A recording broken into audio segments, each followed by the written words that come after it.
हरे कृष्ण। ओम अज्ञानतिमिरान्धस्य ज्ञानाञ्जनशलाकया चक्षुरुन्मीलितं तस्मै श्रीगुरवे श्रीचैतन्यमनोभीष्टं स्थापितं येन भूतले स्वयं ददाति स्वपदान्तिकं वन्देऽहं श्रीगुरुं श्रीयुतपदकमलं श्रीगुरुं वैष्णवं श्रीरूपं साग्रजातं सागररघुनाथान्वितं सजीवं साद्वैतं सावधूतं परिजनसहितं कृष्णचैतन्यदेवं श्रीराधा कृष्णपद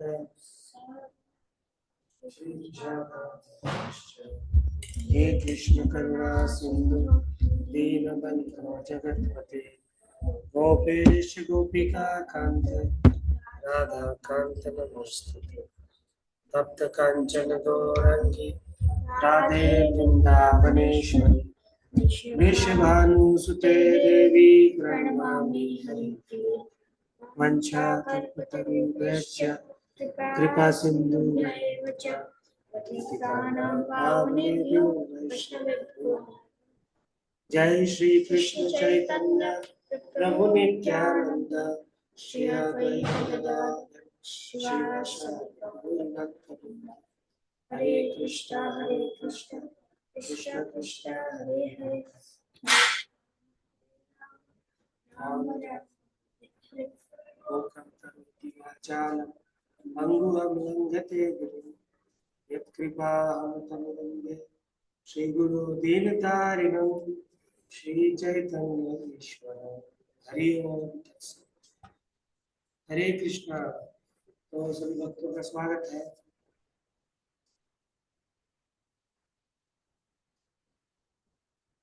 वैष्णव आचार्यों की इस सेमिनार में तो अभी तक हमने 3 वैष्णव आचार्यों के बारे में चर्चा की। आज हम बिल्व मंगल ठाकुर, जो कि बहुत ही चुकोटी के भक्त हुए हैं दक्षिण भारत से, और फिर वृंदावन में इस कलयुग में 700 वर्ष अपनी योग सिद्धि के बल पे तो वृंदावन में 700 वर्षों तक भगवान की लीलाओं का आस्वादन किया। और इन 700 वर्षों में भगवान कृष्ण स्वयं उनसे लगभग 100 बार मिलने के लिए आए पर्सनल। उनको दर्शन दिया, उनका हाथ पकड़ा है, उनका बुक को लिखने में हेल्प की है और उनके साथ वृंदावन का भ्रमण किया भगवान कृष्ण। तो ऐसे महान भक्त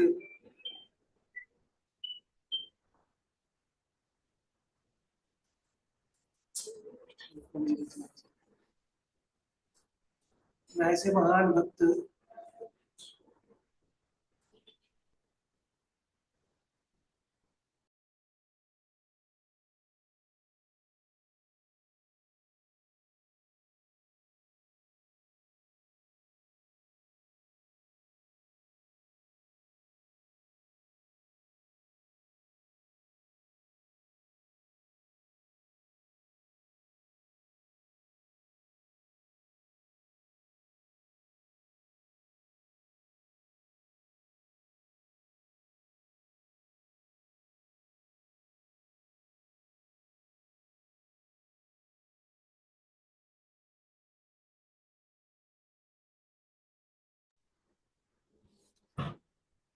हरे कृष्ण। तो बिमला ठाकुर, जो कि 9वीं शताब्दी में इस भौतिक संसार में प्रकट हुए, और उनका जन्म, आप लोगों को स्क्रीन शेयर हो रही है क्या?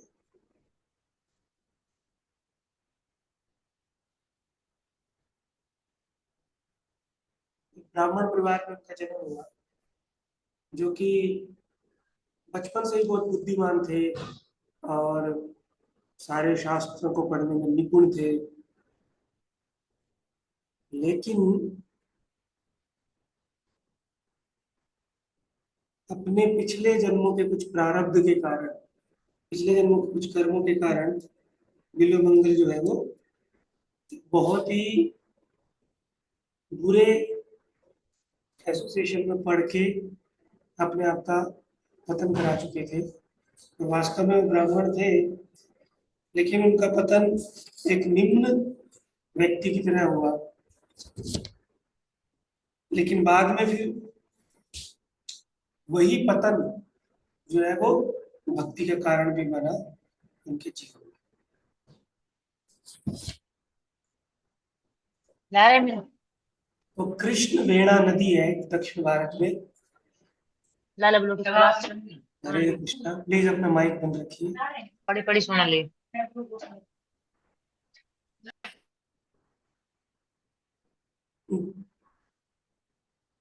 कृष्ण वेणा नदी। हरे कृष्णा प्रभु जी, आपकी आवाज कम आ रही है।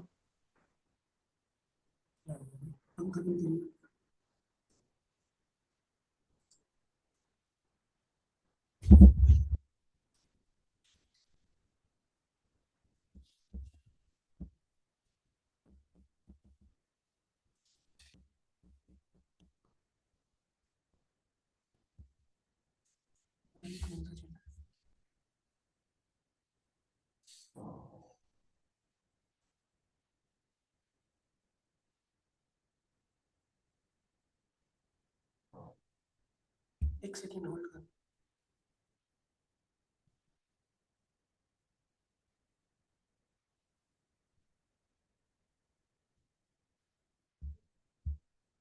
हरे कृष्णा।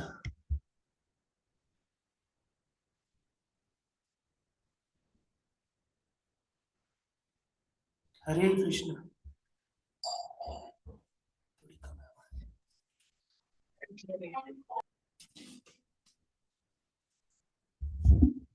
हरे कृष्णा माता जी, अभी ठीक है आवाज? प्रभु जी पहले से सही आ रही है। हरे कृष्णा। हाँ, थोड़ा फैन ऑन कर दीजिए। तो कृष्णा वेणा नदी, मेरा एक बार ना गला भी थोड़ा खराब है, इसलिए भी शायद आवाज कम आ रही होगी आपको।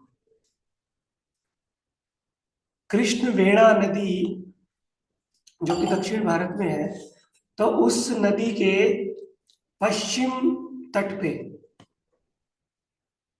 तो एक ब्राह्मण परिवार रहता था, जिस ब्राह्मण परिवार में बिल्वमंगल ठाकुर का जन्म हुआ। और बचपन से ही वो शास्त्रों में निपुण थे, अपने पिताजी के साथ मंदिर की हर प्रकार की सेवाओं में रहते थे और बहुत ही आज्ञाकारी पुत्र थे। अपने पिता के कहने से वो अलग अलग प्रकार के कार्य भी किया करते थे। तो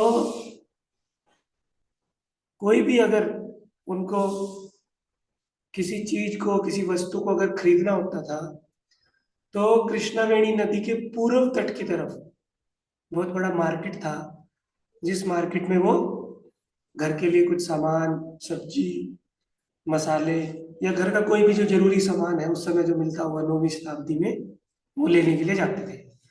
तो पिताजी ने उनको बहुत अच्छे से ट्रेनिंग दी ब्राह्मण के सभी कार्यों की, और उनका एक निपुण और बहुत ही पतिव्रता स्त्री से विवाह भी करा दिया। और एक बार उनके पिताजी ने उनको नदी के पूर्व दिशा में घर का कुछ सामान लेने के लिए भेजा। और जब वो घर का सामान उधर लेने के लिए गए, तो उस नगर की सबसे सुंदर वैश्या, बहुत सारी वैश्याएं थी, जिसका नाम था चिंतामणि, सबसे सुंदर वैश्या थी। तो चिंतामणि का एक जगह प्रदर्शन हो रहा था गाने का और नृत्य का। उसका गला भी बहुत अच्छा था गाने में चिंतामणि का, और नृत्य भी बहुत अच्छा था। तो बहुत सारे लोगों को अपने एक जगह में, जहाँ पे उसने ये सब शुरू कर रखा था, ये जो वेश्या जो है वो बहुत सारे राजाओं का और बहुत सारे लोगों का मन बहलाने के लिए नृत्य करती है, उनके लिए गान गाती हैं। तो सब लोग उनको पैसे देते हैं, वो उनका बिजनेस होता है। ये अनादिकाल से चला आ रहा है। तो जब बिल्वमंगल एक रास्ते से जा रहे थे तो उन्होंने एक घर में बहुत ही सुंदर कुछ गान सुना। और जब वो थोड़ा सा अंदर की तरफ गए तो उन्होंने देखा कि एक बहुत ही सुंदर स्त्री बहुत सारे लोगों के सामने नृत्य कर रही है और गान गा रही है। तो बिल्वमंगल को देख के ये सब, उनका मन चिंतामणि की तरफ बहुत ज्यादा आकर्षित हो गया। और चिंतामणि भी जब नृत्य कर रही थी तो जब उसने बिल्वमंगल को भी देखा, क्योंकि बिल्वमंगल भी देखने में बहुत सुंदर था, उसका मन भी उसकी तरफ बहुत आकर्षित हो गया। हालांकि चिंतामणि सब लोगों के लिए नृत्य कर रही थी, लेकिन उसका ध्यान अब केंद्रित हो गया बिल्वमंगल पे। तो बिल्वमंगल जब सब लोग वहां से चले गए तो चिंतामणि से बात करने गए, और चिंतामणि को भी बहुत प्रसन्नता हुई। काम वासना के कारण, काम वेग के कारण चिंतामणि भी बिल्वमंगल के साथ बात करने में बहुत उत्सुक थी। और दोनों मिलके बैठ के बात करने लगे। बात करते करते बहुत समय बीत गया, तो शाम का समय हो गया। तो फिर चिंतामणि ने बिल्वमंगल को कहा कि तुम कल फिर आना, मेरा मन अभी तुमसे भरा नहीं है, मेरे को तुमसे और बात करनी है। तो ऐसे करके हर रोज बिल्वमंगल नदी को पार करके, जैसे कैसे तैर के नदी को पार करके पश्चिम दिशा से पूर्व दिशा में जाते थे और चिंतामणि के साथ बहुत सारा समय व्यतीत करते थे।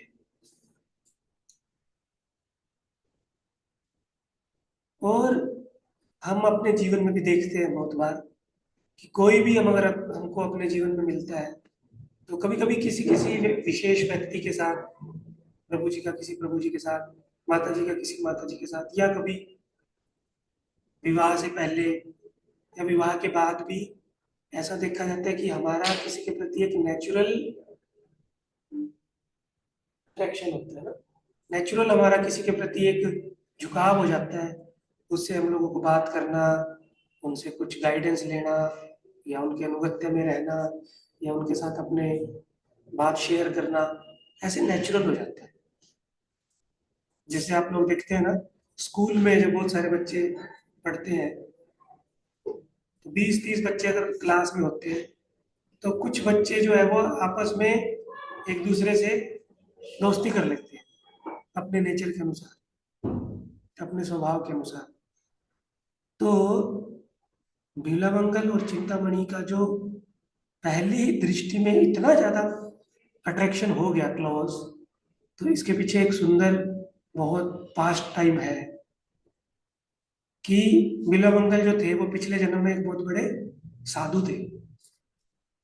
और उनको श्रीमद् भागवतम कथा करने का, कथा कराने का, और उसमें सब भक्तों को बुलाने का, सब भक्तों को प्रसाद खिलाने का, और फिर उन भक्तों की सेवा करने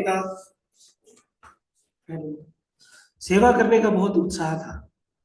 तो ऐसा वो निरंतर करते रहते थे। जब विमलांगल पिछले जन्म में बहुत बड़े साधु थे, तो निरंतर जब ऐसे करते थे तो एक बार उनके पास धन का अभाव हो गया।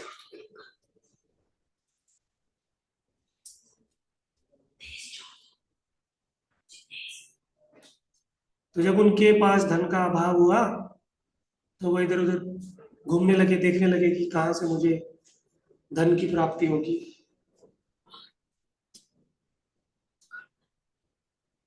तो जब वो एक जगह घूम रहे थे तो उन्होंने देखा कि एक राज्य में एक राजा की बहुत ही कम आयु की पुत्री जो है वो मृत्यु को प्राप्त हो गई।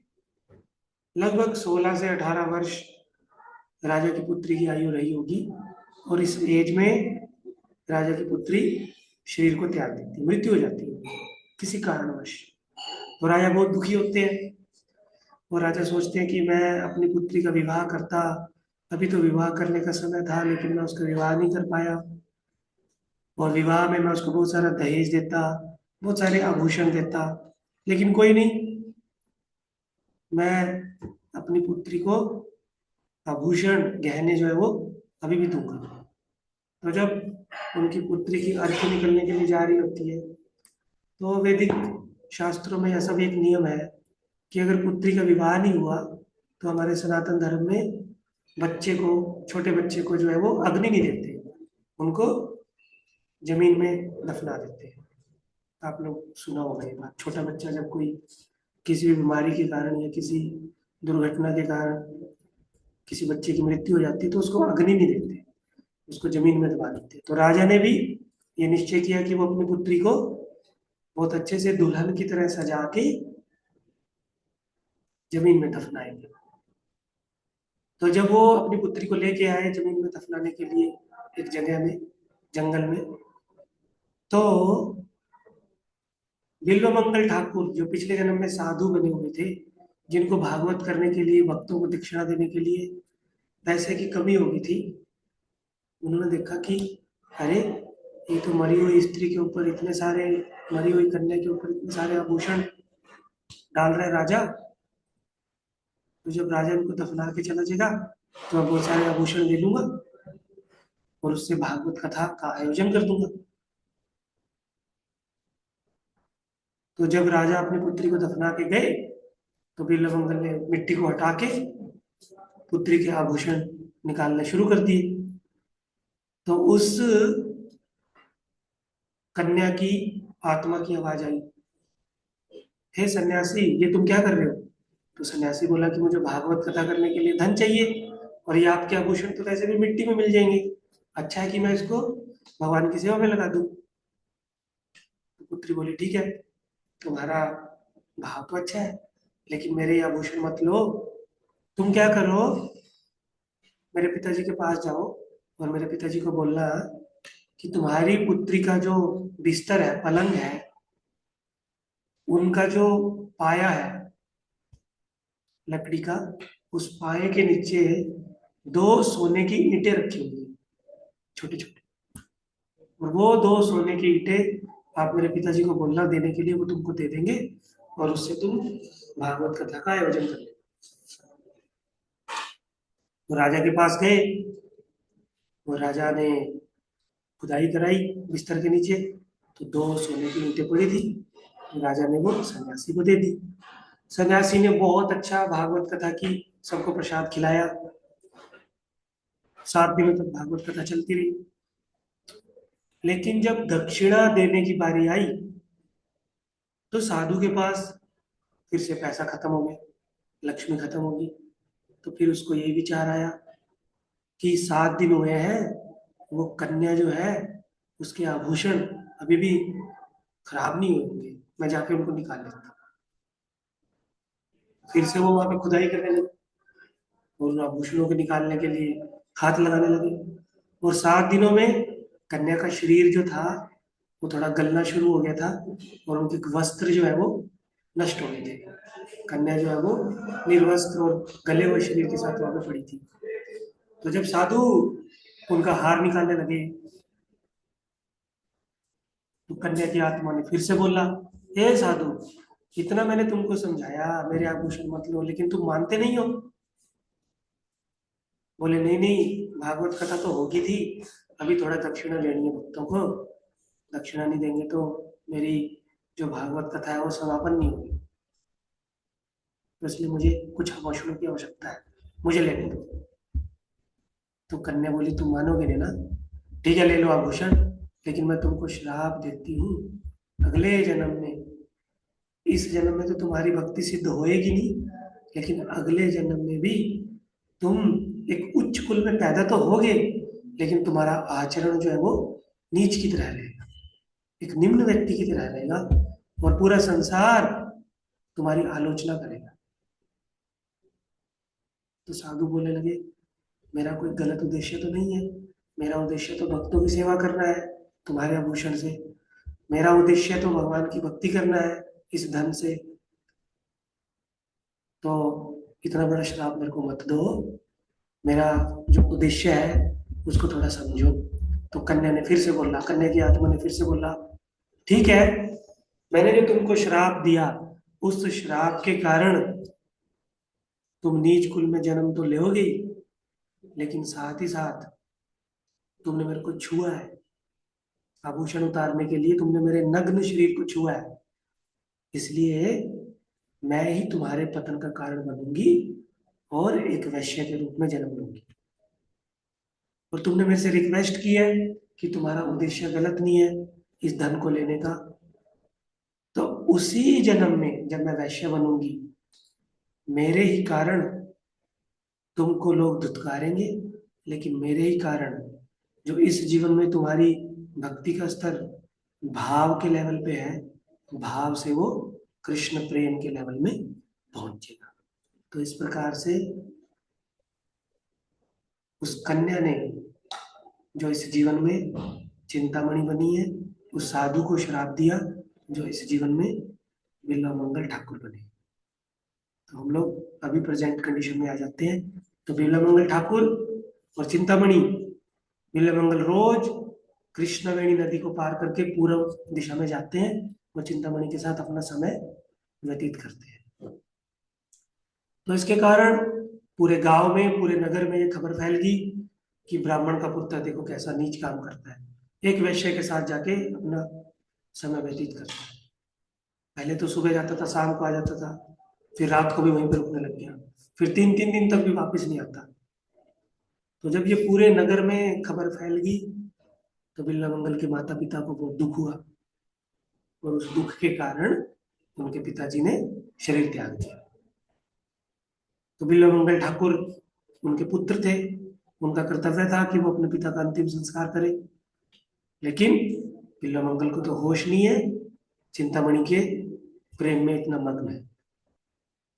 तो उनकी पत्नी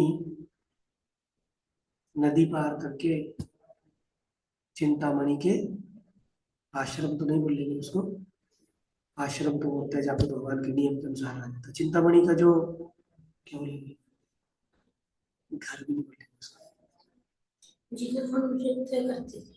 क्या बोलते हैं उसको, कोई प्रभु जी बताएंगे माता जी?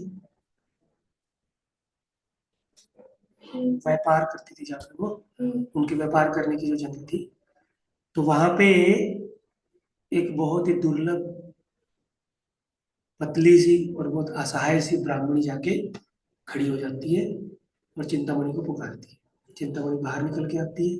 चिंतामणि भी पिछले जन्म में भगवान की भक्ति थी, राजा की पुत्री जब थी, तो उसने ब्राह्मणी को देखा तो ब्राह्मणी को प्रणाम किया, ब्राह्मणी ने उनको प्रणाम किया। तो बोलती मेरे को क्यों प्रणाम करती हो तुम तो बहुत बड़ी ब्राह्मणी हो, मैं तो बहुत नीच स्त्री हूँ, बहुत गलत काम करती हूँ, देह का व्यापार करती हूँ, अपने शरीर से सब पुरुषों का मनोरंजन करती हूँ, तुम मुझको क्यों प्रणाम करती हो, तुम तो बहुत बड़ी ब्राह्मणी हो। तो ब्राह्मणी बोली मैं आपसे ना कुछ मांगने आई हूँ। आपके दरवाजे पे हमेशा बहुत सारे पुरुष कुछ ना कुछ मांगने आते हैं, लेकिन आज एक ब्राह्मणी आपके दरवाजे पे कुछ मांगने आई। तो चिंतामणि बोलने लगी मेरे जीवन में ये पहली बार हुआ है कि स्त्री मेरे पास कुछ मांगने के लिए आई। बोले तुमको क्या चाहिए? तो बोली कि पहले तुम मेरे को प्रॉमिस करो, मैं जो तुमसे मांगूंगी तुम मना नहीं करो। तो चिंतामणि बोली कि अगर मेरी परिस्थिति में वो सब देना मेरे लिए मुश्किल ना हुआ, अगर मैं वो तुमको दे सकती होंगी तो मैं जरूर दे दूंगी, तो मांग लो जो तुमसे मांगना है। तो उसने बोले कि एक दिन के लिए बस मेरे पति को मेरे पास भेज दो, क्योंकि उनके पिताजी का अंतिम संस्कार करना पुत्र का कर्तव्य है। तो अगर तुम बिल्वमंगल को बोलोगे तो वो जरूर अपने पिता का संस्कार करने के लिए जाएगा। तो चिंतामणि ने बोला बस इतनी सी बात अभी बोल देती हूँ। तो बिल्वमंगल जो कि अंदर में था, चिंतामणि ने उनको आवाज लगाई और वो अपनी पत्नी के साथ अपने पिताजी का संस्कार करने चला गया। पिताजी का संस्कार कर रहा था, लेकिन उनके मन में, उनकी बुद्धि में हमेशा चिंतामणि का चिंतन चल रहा था। तो जैसे कैसे करके उन्होंने ब्राह्मण को बोला जल्दी से संस्कार करो। प्रभुपाद जी भी अपने लेक्चर में ये वाला जो इंसिडेंट है वो बताते हैं। तो ब्राह्मण को बिल्वामंगल ने बोला जल्दी जल्दी संस्कार करो, मुझको जाना है, मुझको जाना है। तो संस्कार करने में शाम होगी तो बिल्ला मंगल सोच रहा है कि अभी जाऊंगा चिंतामणि के पास। तो उनकी पत्नी उनको रिक्वेस्ट करने लगी, आज ही पिताजी का संस्कार किया है और हमारे घर में इस प्रकार की परिस्थिति है, थोड़ा सा मैं आपसे प्रार्थना करती हूँ कि आज मत जाओ चिंतामणि के पास, कल चले जाओ। तो बिल्ला मंगल बोला, क्या? मैं तो एक सेकंड भी उसके बिना नहीं रह सकता, तुम बोल रही हो कि मैं एक रात उसके बिना रह जाऊं? नहीं, मैं आज ही जाऊंगा, मुझे रोकने की कोई आवश्यकता नहीं है। तो चिंतामणि के मोह में बहुत पागल था,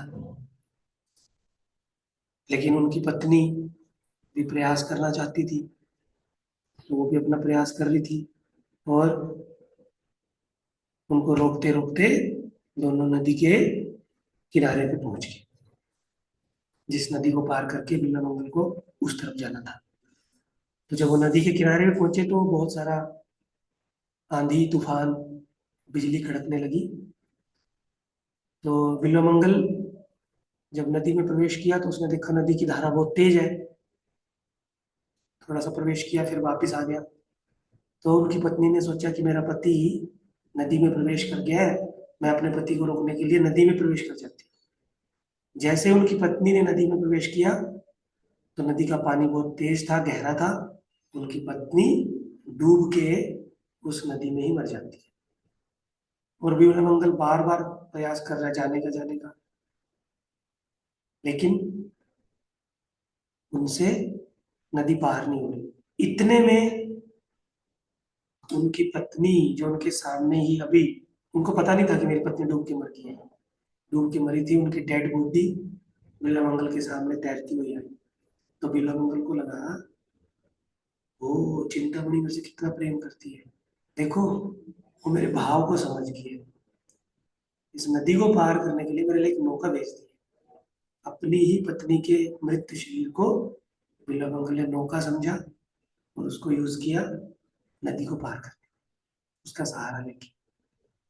तो नदी को पार जब उन्होंने किया तो उस नौका को उन्होंने नदी के किनारे पे खड़ा कर दिया। फिर जैसे कैसे करके बिरला मंगल की नदी पार करने के बाद जब वो चिंतामणि के घर में पहुंचे तो उन्होंने देखा कि चिंतामणि तो ऊपर छत में रहती है। तो देखा कि एक रस्सी भी लटकी हुई है और उस रस्सी को पार करके पकड़ के ऊपर पहुंच गए। लेकिन जब वो ऊपर पहुंचे तो कैसे कैसे उनका हाथ फिसल गया और चिंतामणि के घर के दरवाजे के सामने जाके गिर गई। तो जैसे ही आवाज आई किसी के गिरने की तो चिंतामणि ने तुरंत अपना दरवाजा खोला और देखा कि इतनी रात में बिजली कड़क रही है, बारिश आ रही है, आंधी चल रही है और ये बिल्ला मंगल मेरे घर के, मेरे रूम के दरवाजे के बाहर गिरा हुआ पड़ा है। जैसे ही चिंतामणि ने दरवाजा खोला तो भगवान की प्रेरणा से, क्योंकि भगवान का एक नाम क्या है, चिंतामणि, जो है किसी की इच्छा को पूरा कर देते हैं। तो जैसे ही वो गिरा जमीन पे तो उसके मुख से, उसके हृदय से एकदम आवाज आई, चिंतामणि। तो चिंतामणि ने दरवाजा खोला, लेकिन भगवान कृष्ण को, भगवान विष्णु को क्या लगा कि बिल्वा मंगल मुझे पुकार रहे। जैसे अजामिल के केस में अजामिल पुकार रहा था अपने पुत्र को, नारायण, लेकिन विष्णु दूतों को भगवान ने भेज दिया कि मुझको पुकार रहा है। इसी तरह जब बिल्वा मंगल ने बोला चिंतामणि तो उनको लगा, भगवान को लगा कि भगवान कि बिल्वा मंगल मेरे को पुकार रहे हैं। तो तभी भगवान ने बिल्वा मंगल की सहायता करने की योजना बना ली और चिंतामणि के मुख में सरस्वती जी का वास कर दिया। तो जैसे ही चिंतामणि ने दरवाजा खोला तो उसके मुख से क्या निकला, एक श्लोक संस्कृत में जिसको मैं पढ़ रहा हूँ, अस्थि चर्म मयम देहम, कि मेरा जो ये देह है अस्थि का और चर्म का बना हुआ, एताम ये प्रीतर ईदृशी, इसमें तुम्हारी इतनी ज्यादा प्रीति है। तादृशी चेदरो भक्ति, अगर इसका 1/4, इसके आधे का आधा भी तुम अगर प्रीति भक्ति में लगाओ, भगवान में लगाओ, तार का सर्व संसृते, तुम इस भवसागर से पार कर जाओगे। और हमारे वृंदावन के जो आचार्य हैं वो इसी श्लोक को ब्रज भाषा में भी बोलते हैं। हाड़ मास की दे हमें तापर ऐसी प्रीति, हाड़ मास की दे हमें तापर ऐसी प्रीति, नेकु जो होती हरि चरण, मिटती भव की भीति। नेकु जो होती हरि चरण, मिटती भव की भीति। कि ये जो मेरा हार्ड, हड्डियों से और मांस से, चर्बी से, खून से, गंदगी से बना हुआ जो शरीर है ना, इसमें तुम्हारी इतनी प्रीति है, अगर थोड़ी सी नेकु जो होती हरिचरण, इसका थोड़ा सा हिस्सा भी अगर तुम्हारी प्रीति भगवान के चरणों में होती ना, तो भवसागर से पार होने का जो भय है तुम्हारा समाप्त हो जाता।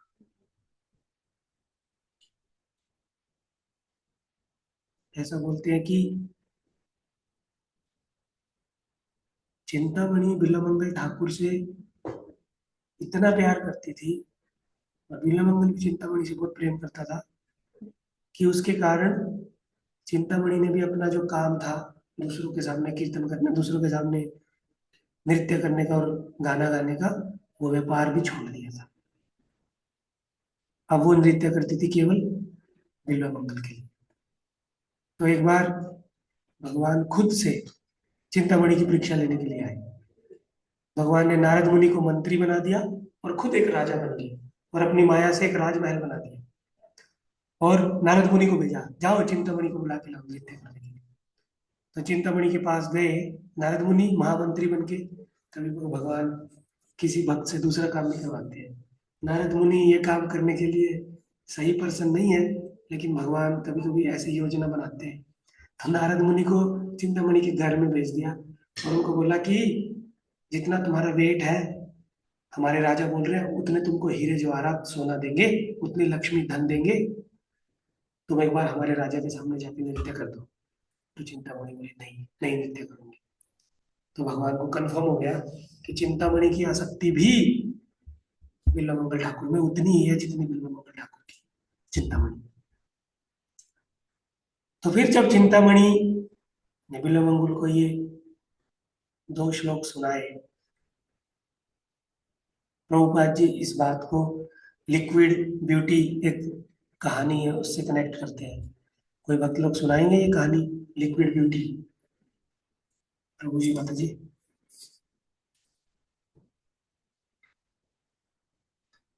प्रभु जी, वो कहानी अगर मैं ठीक से याद आ रही है कि जिसमें एक हमारा वीडियो मतलब करते हैं माता जी। जिसमें एक मतलब कि लड़का एक युवती की तरफ बहुत ज्यादा आकर्षित था, और मतलब कि वो उसको बहुत बार उसके पीछे पीछे जाता है। तो फिर वो युवती कहते कि ठीक है, अगर तुम मुझसे सही में प्रेम करते हो तो 15 डेज के बाद उनको कहते कि इस स्थान पर मेरे मिलने आना। तो जब और वो जो युवती होती है वो क्या करती है कि वो परसोगेटिव ऐसे कुछ दवाई प्रभा जी बताते हैं, वो कुछ लेती है, और जिससे उसको बहुत ज्यादा वॉमिटिंग्स और लूज मोशन लग जाते हैं, और वो उन सबको 3 बाल्टी में कलेक्ट कर लेती है।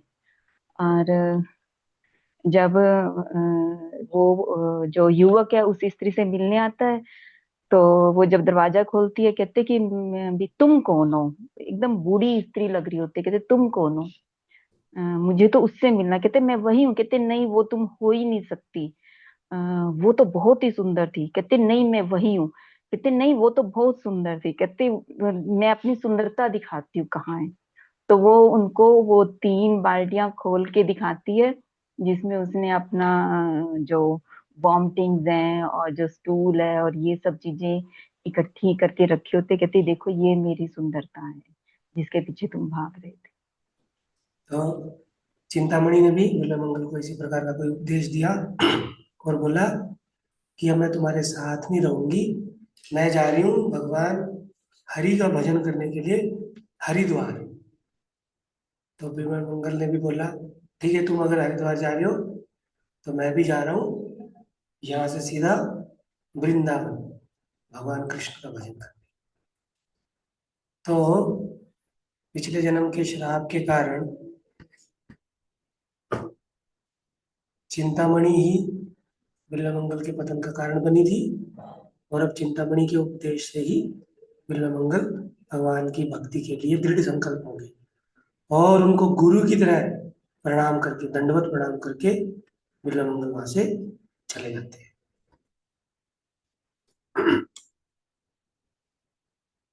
ये सब बात मैंने आपको बताई।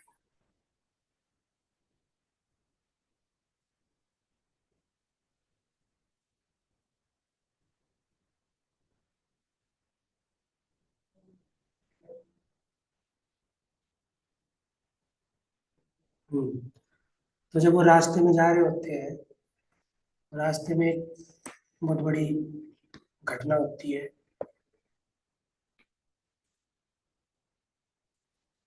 बिल्वमंगल जब वृंदावन के रास्ते में जा रहे होते हैं,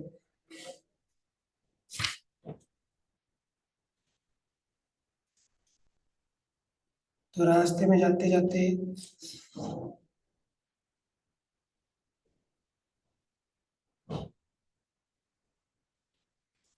एक सुंदर स्त्री जो है वो एक तालाब में स्नान कर रही होती है।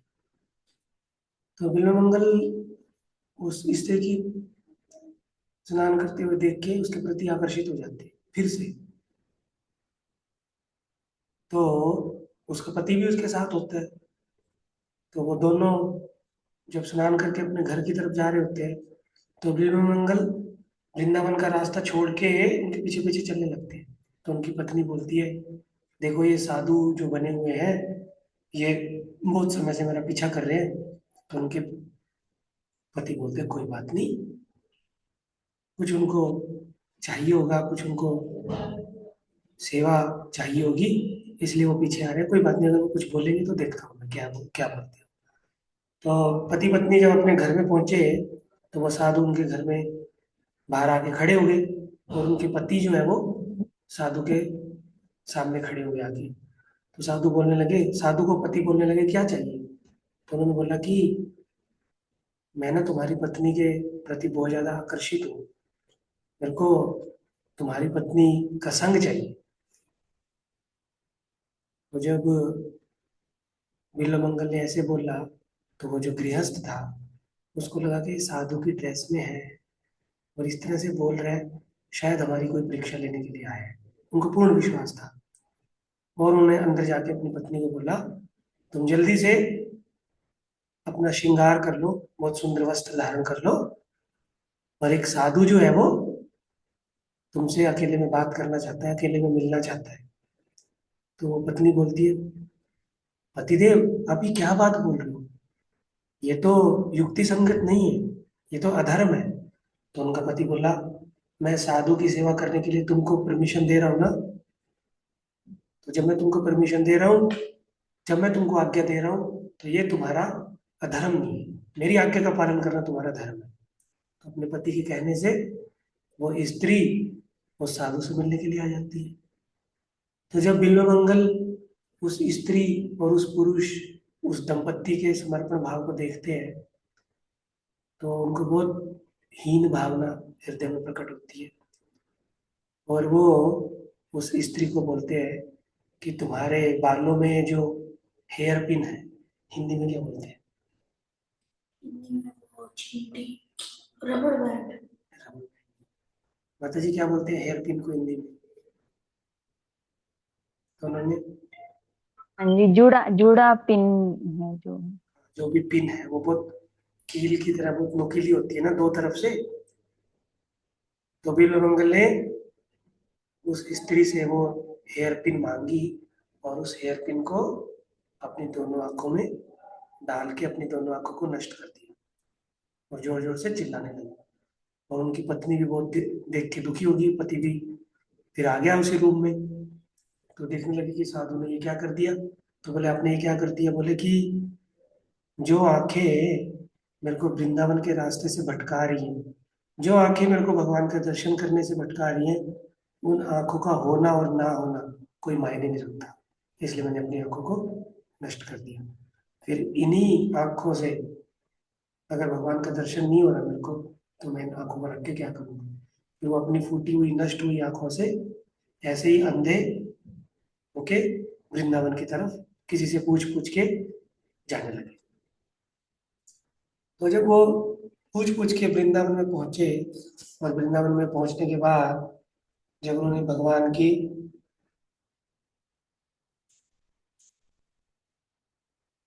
भक्ति करना, भगवान का भजन करना, भगवान का जप करना, कीर्तन करना भक्तों के संग में शुरू किया, तो उनके हृदय में जो पिछले जन्मों का भाव था, भाव के स्टेज में थे ना वो, पिछले जन्म में जो सन्यासी थे, वो भाव फिर से जागृत होने लगा और भाव तुरंत ही प्रेम में परिवर्तित हो गया। और उस प्रेम के कारण भगवान कृष्ण एक छोटा बच्चा बन के उनके सामने आए और पूछे उनसे, बाबा तुमने कुछ खाया। तो बोले नहीं, मैंने तो बहुत दिनों से कुछ नहीं खाया। बोले हमारे घर में बहुत सारी गाय हैं और गाय दूध देती है, मैं तुम्हारे लिए दूध लेके आता हूँ। तो भगवान कृष्ण बिल्वमंगल के लिए दूध लेके आए और फिर हर रोज उनको मिलने भगवान कृष्ण आने लगे। लेकिन बिल्वमंगल जो है वो हमेशा भगवान कृष्ण को छूना चाहते थे, लेकिन उनको छू नहीं पा रहे थे। तो जो कृष्ण करणामृत बुक है उसमें इससे संबंधित बिल्वमंगल ठाकुर ने लिखा है कि ऐसे भगवान जो कि गाय और बैलों से हमेशा घिरे रहते हैं, लेकिन बड़े बड़े योगी, बड़े बड़े ध्यानी जो है उनकी पकड़ में कभी नहीं आते। जो ब्रज की गोपियां हैं उनके प्रति भगवान कृष्ण जो है वो हमेशा उपस्थित रहते हैं किसी भी प्रकार की सेवा करने के लिए। तो कृष्ण करणामृत बुक में भी एक इंसिडेंट लिखा है कि जब नंद महाराज के यहाँ पे बहुत सारी गायें थी, तो उन गाय का जो गोबर होता था, उस गोबर को उठाने के लिए बहुत सारी गोपियां सेवा किया करती थी। तो कभी कभी उस गोबर का जो भार है उसको वो अकेले उठा नहीं पाती थी। तो कृष्ण जो है वो भी गायों के बीच में घूमते रहते थे।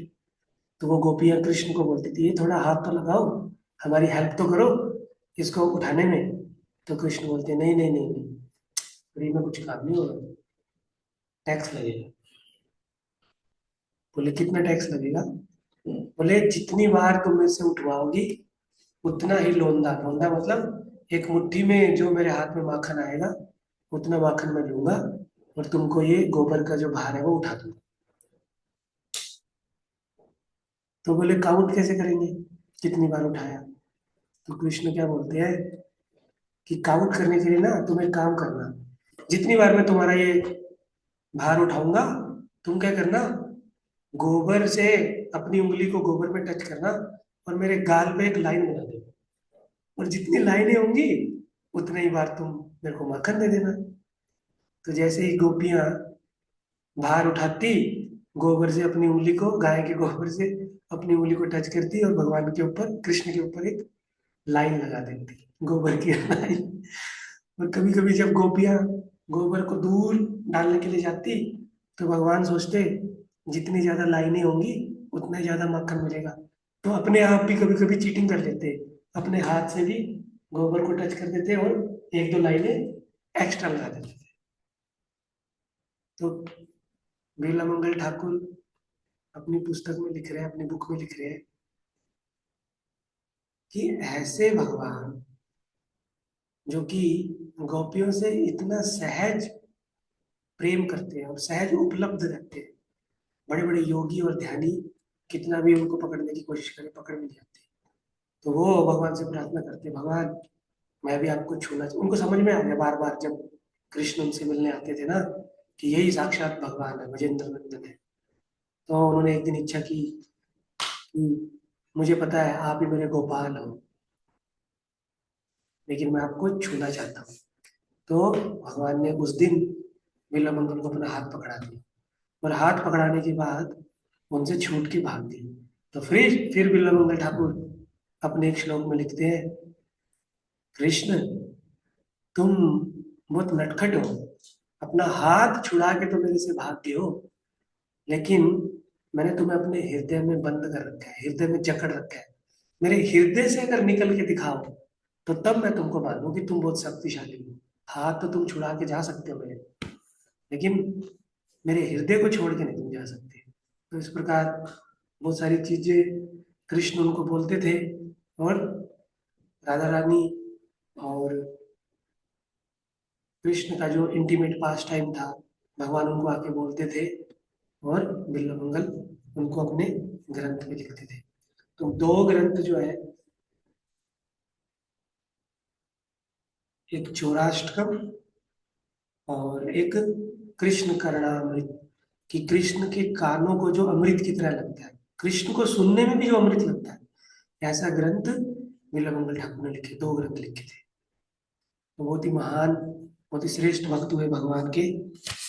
और एक पेड़ के नीचे वो एक कुटिया बना के रहते थे। तो किसी की भी कोई भौतिक इच्छा होती थी तो वो उनको बोलते थे भगवान का नाम लो, उनकी इच्छा पूरी हो जाती थी। किसी की गायें गुम हो जाती थी तो वो उनको उनसे बोलते थे ढूंढ कहाँ पे बताओ, तो बोलते थे कि घोड़ों के स्तबल में बंधी हुई है, वहां से ले आओ। इस प्रकार की बहुत सारी वृंदावन में उनकी लीलाएं हैं। इस प्रकार से भगवान कीर्तन उनका सुनने के लिए आते थे, और अपने योग शक्ति से वो 700 सालों तक जिंदा रहे।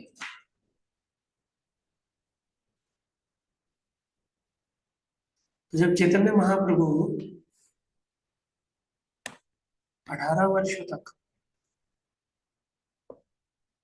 12 वर्ष आई थिंक पुरी में रहे, और 6 वर्ष अलग अलग भारत में भ्रमण करते रहे, और फिर दोबारा जगन्नाथपुरी में रथ यात्रा में आते थे।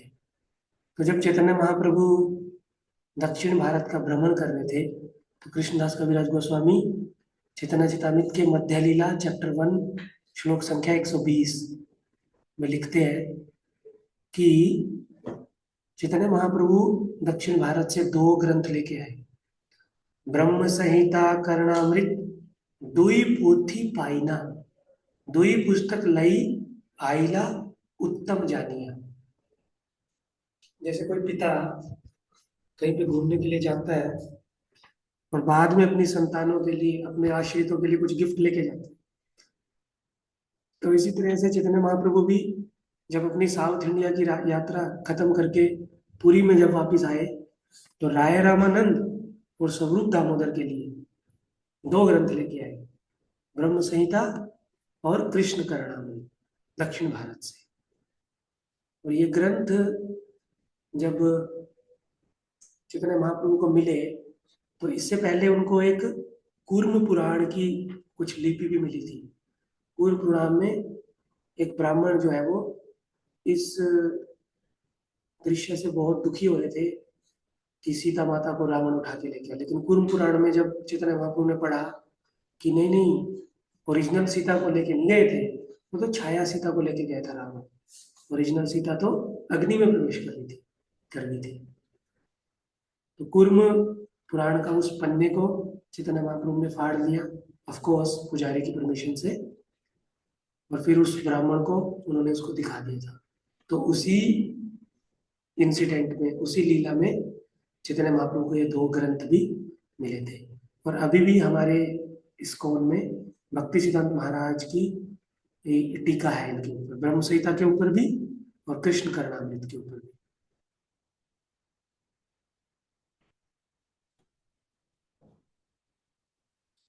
और बहुत सारे महान वैष्णव आचार्यों ने फिर कृष्ण कर्णामृत के ऊपर टीका भी लिखी, जैसे कृष्णदास कविराज ने भी अपनी टीका लिखी जिसका नाम था सारंग रंगदा। गोपाल भट्ट गोस्वामी ने भी, जो वृंदावन में बहुत बड़े आचार्य हुए, श्री कृष्ण वल्लभा टीका, और कवि कर्णपुर के भाई जिनका नाम था चैतन्य दास, उन्होंने भी इसके ऊपर टीका लिखी, सुबोधनी। फिर भक्ति सिद्धांत महाराज ने कृष्ण कर्णामृत के ऊपर ये टीका लिखी। तो इस प्रकार से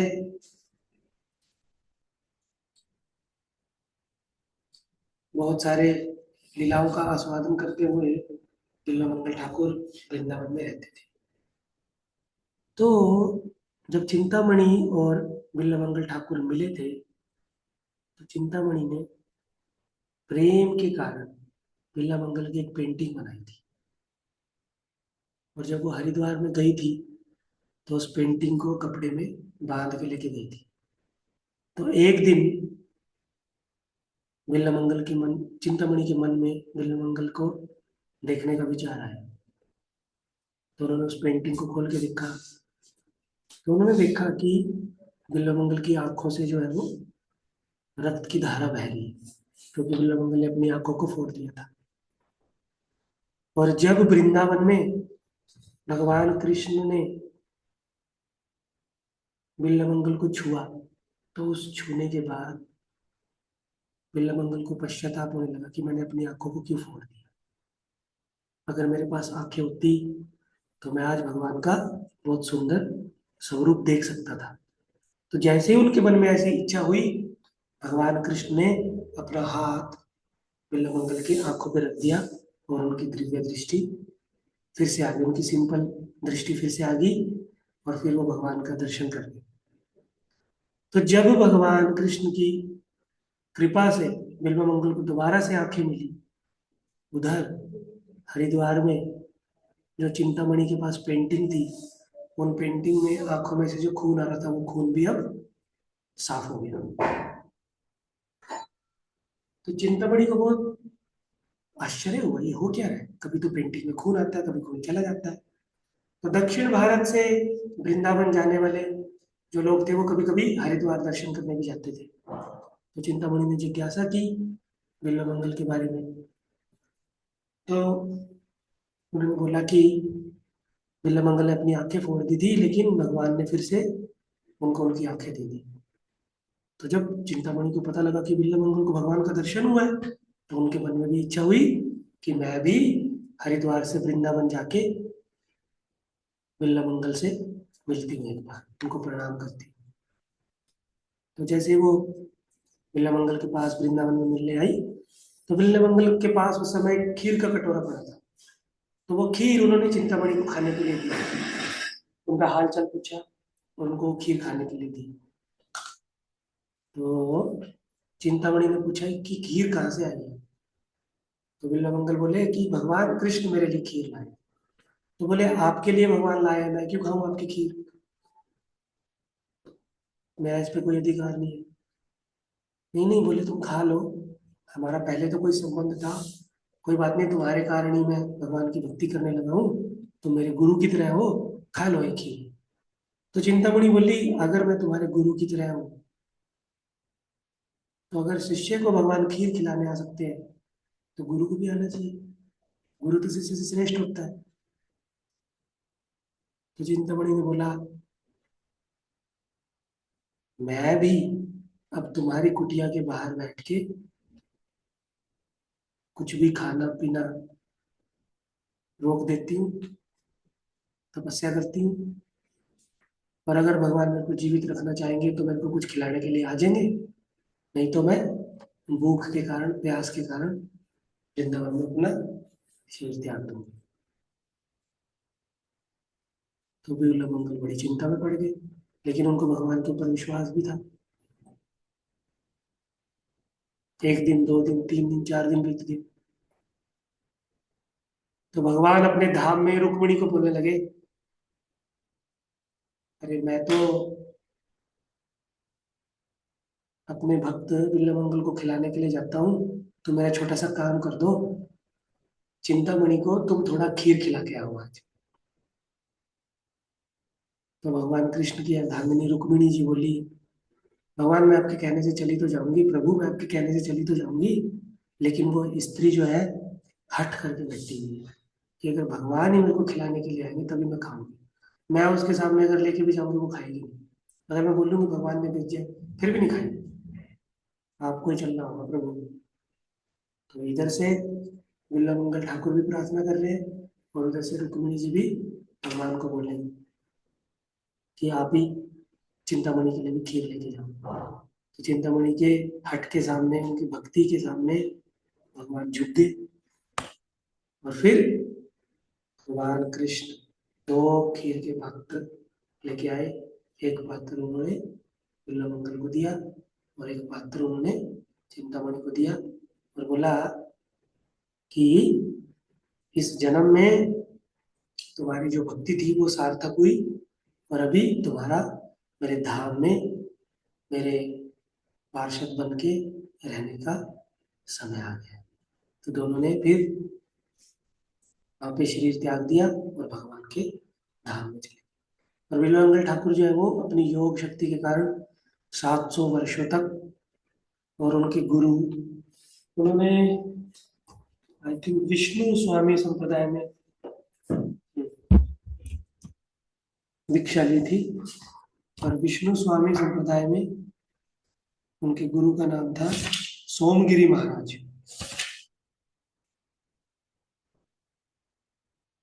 जब उन्होंने अपनी पत्नी का त्याग, जब वैश्य का त्याग किया ना, तो वृंदावन जब वो आ रहे थे तो उन्होंने सोमगिरी महाराज से भगवान को भक्ति करने की दीक्षा ली थी। तो इस प्रकार से हम लोग चौराष्टकम जो है वो भी पढ़ सकते हैं और कृष्ण कर्णामृत भी इंटरनेट पे उसका कुछ कुछ असेंस दिया हुआ है।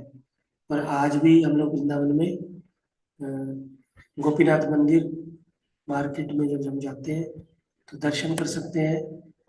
शीला सुख, सुख मतलब भगवान के तोते, ये उनके गुरु जी ने उनको नाम दिया था, सोमगिरी जी ने उनको एक उपमा दी थी, शुक बिल, लीला शुक शुक शुक।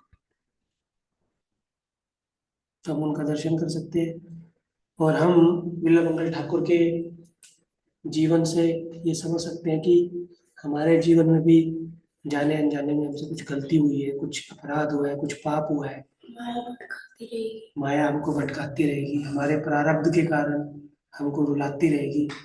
लेकिन एक चीज जो है वो सबसे महत्वपूर्ण है, क्योंकि हमारा जो मनुष्य जीवन है इसमें हमको अपने प्रारब्ध तो भोगने ही है, लेकिन हमारे पास एक बहुत अच्छी अपॉर्चुनिटी है। प्रारब्ध भोगने के साथ साथ हम अपने अगले जीवन का भी निर्माण कर सकते हैं, अपने अगली डेस्टिनी को भी प्रिपेयर कर सकते हैं भगवान की भक्ति करने में।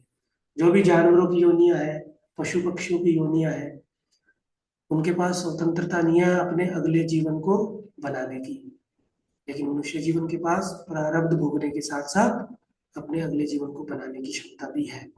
तो हमारे जीवन में जो भी उथल पुथल मचती है, जो भी रुकावटें आती हैं, वो हमारा प्रारब्ध है, उसको हम लोग नहीं काट सकते, उसमें घबराना नहीं चाहिए। एक ही चीज पे हमको फोकस करना चाहिए कि हम ये जो संसार में रो रहे हैं, संसार में हमको जो रुलाया जा रहा है, संसार में जो ये अग्नि हमको जला रही है, कैसे हम इस संसार में रोने की बजाय भगवान के लिए कैसे रोना है वो सीखे। गुरु के निर्देशन, भक्तों के निर्देशन में ये ट्रेनिंग है कि भक्तों के लिए, भगवान के लिए हमको कैसे रोना है। अगर हम लोग इस जीवन में इस प्रकार के मनोदशा को विकसित कर पाए तो ये हमारे जीवन की सफलता होगी। हरे कृष्णा कृष्ण कृष्ण हरे हरे, हरे राम हरे राम। श्रील प्रभुपाद की जय। लीला शुक बिल्वा मंगल ठाकुर महाराज की जय। परम वैष्णवी चिंतामणि की जय। कृष्णा। किसी भक्तों का कुछ सवाल है, कोई मत है तो बोल सकते हैं।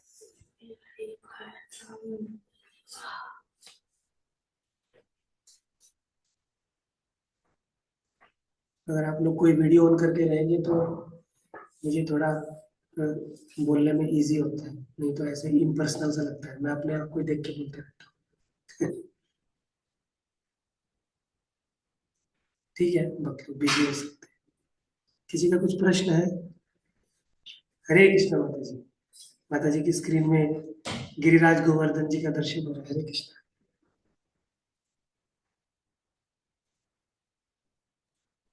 माता जी आपका प्रभु जी माइक। हरे कृष्णा प्रभु जी, ऐसी चेतना हम कैसे विकसित कर सकते हैं अपने अंदर?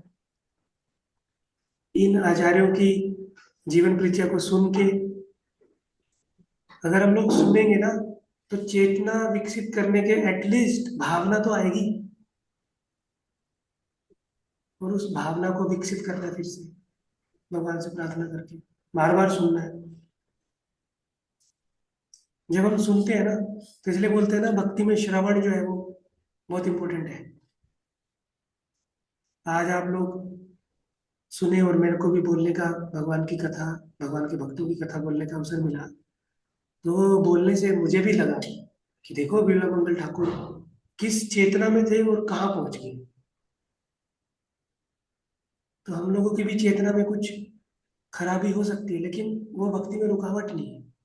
हमको बस आगे बढ़ना है। हम क्या कर सकते हैं वो सोचना है। ठीक है माता जी, मेरा भी धीरे प्रश्न धीरे होगा। मेरा भी प्रश्न गुरु की कृपा से, भक्तों की कृपा से, भगवान की कृपा से। सुरधुनी माता जी, आपका कुछ प्रश्न है? आपको कुछ बोलना है? नहीं, मैंने बोला कि बहुत सुंदर लग रहा है, बहुत आनंद आ रहा है। थैंक यू माता जी। मेरा हरे कृष्ण। हाँ बोलिए। अभी मेरा क्वेश्चन है। हम भगवान की भक्ति करते हैं और भगवान ही हमको भटकाते क्यों रहते हैं? हाँ, प्रभु जी का प्रश्न है। हमारे गुरुकुल के छात्र उनके साथ में बैठ के क्लास सुन रहे थे। उनका प्रश्न है, प्रभु जी हम लोग भगवान का भक्ति करते हैं, भक्ति करने का प्रयास करते हैं, लेकिन भगवान हमको भटकाते क्यों रहते हैं? तो भगवान हमको भटकाते नहीं है, हम लोग भटकना चाहते हैं, इसलिए भगवान ऐसा अरेंजमेंट हमारे लिए कर देते हैं। भगवान हमको भटकाते नहीं, भगवान तो भटके हुए जीवों को अपने पास बुलाना चाहते हैं। ये जो भटकने का हमारे जीवन में सिचुएशन जनरेट हो जाता है ना, ये हमारी इच्छा के कारण होता है। हम लोग कहीं ना कहीं किसी चीज को भोगना चाहते हैं, कुछ इस संसार में एंजॉय करना चाहते हैं। तो भगवान हमारे सामने वैसी ही व्यवस्था बना देते हैं, और उस व्यवस्था में हम जाके फंस जाते हैं। और जब हम फंस जाते हैं और हमको अच्छा नहीं लगता, भगवान की भक्ति नहीं कर सकते, तो हम बोलते हैं भगवान ये क्या किया आपने, हम तो भक्ति करना चाह रहे थे, आपने हमको यहाँ पे फंसा दिया। भगवान ने नहीं फंसाया, हमारी इच्छा के कारण हम लोग वहां पे फंसे। इसके बारे में हमारे एक कहानी भी आती है ना। एक बार राजा जो है वो एक ऋषि से पूछते हैं कि हमको माया जो है वो क्यों आके फंसा लेती है। तो वो ऋषि जो है वो एक पेड़ के पास गए, कांटों वाले पेड़ के पास, और उस पेड़ को जाके आलिंगन कर लिया, और उनके शरीर पे बहुत सारे कांटे चुभ गए।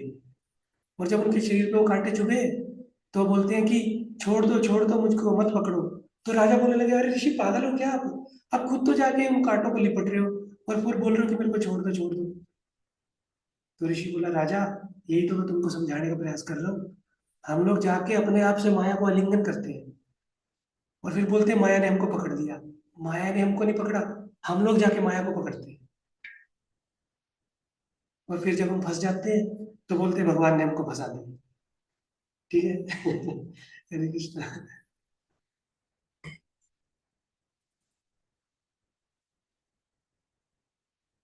हरे कृष्ण। ठीक है, आज थोड़ा सा क्लास बड़ा हो गया, तो कल हम जो भी अगले आचार्य होंगे, अगले भगवान के भक्त होंगे, उनके बारे में चर्चा करेंगे। हरे कृष्ण।